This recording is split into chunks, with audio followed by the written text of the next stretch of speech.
In 1959, 9 hikers vanished in the frozen mountains of Russia. When their bodies were found, some had crushed skulls. One was missing her eyes, and their tent ripped open from the inside. No one has ever explained what happened.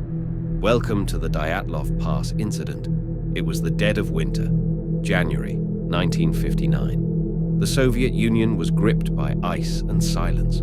9 university students from Ural Polytechnic Institute, fit, experienced, young, set out on what was meant to be an exhilarating but routine expedition through the northern Ural Mountains.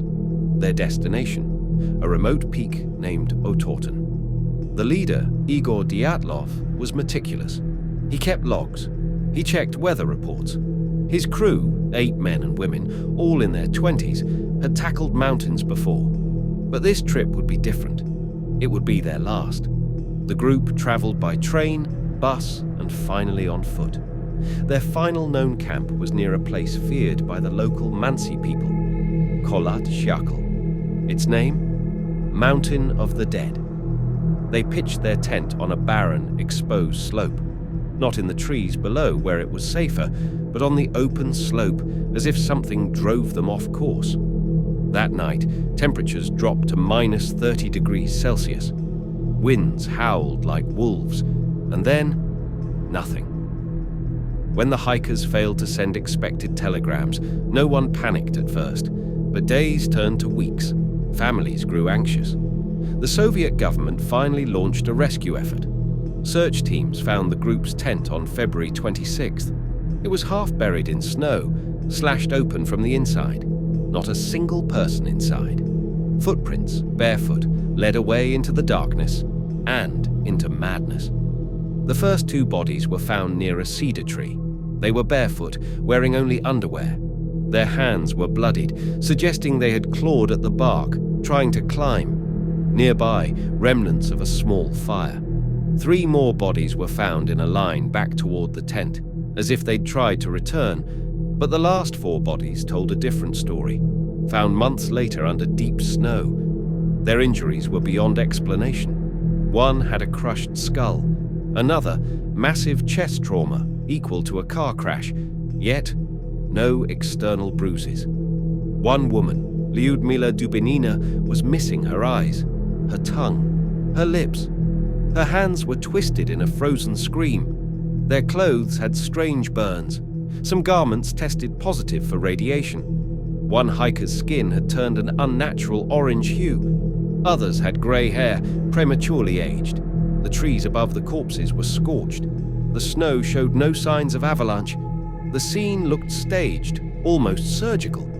So what happened? The Soviet military was quick to hush the story. Reporters were silenced, files sealed. The official verdict? Compelling natural force. But that wasn't enough. Theories exploded across Russia and beyond. Avalanche. The tent was still standing. The slope was too gentle. Wild animals. Not a single bite mark. Infrasound-induced panic. A theory by Donny Aikar suggests low-frequency sound waves from wind could cause irrational terror. But that doesn't explain the injuries. Then there's the unthinkable. Some witnesses in nearby villages claimed to see strange orange orbs in the sky the night the hikers died.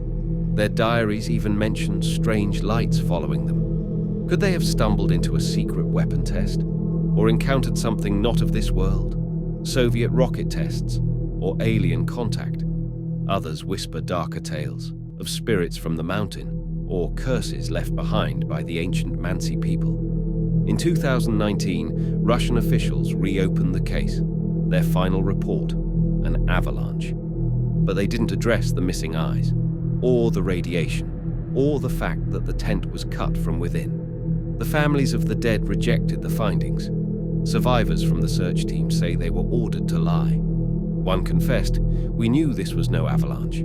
Some believe the hikers may have seen something they weren't meant to, classified Soviet tests, secret aircraft, or radioactive material dumps. One theory suggests 2 of the hikers were undercover KGB agents on a retrieval mission. Could they have been silenced?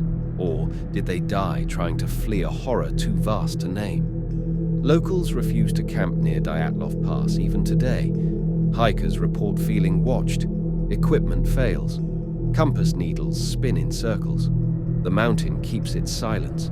And each year, snow buries the truth a little deeper. 9 bright lives, extinguished in the white silence of a cursed mountain. No one heard them scream. No one will ever know what they saw in the final moments. Their diaries end mid-sentence.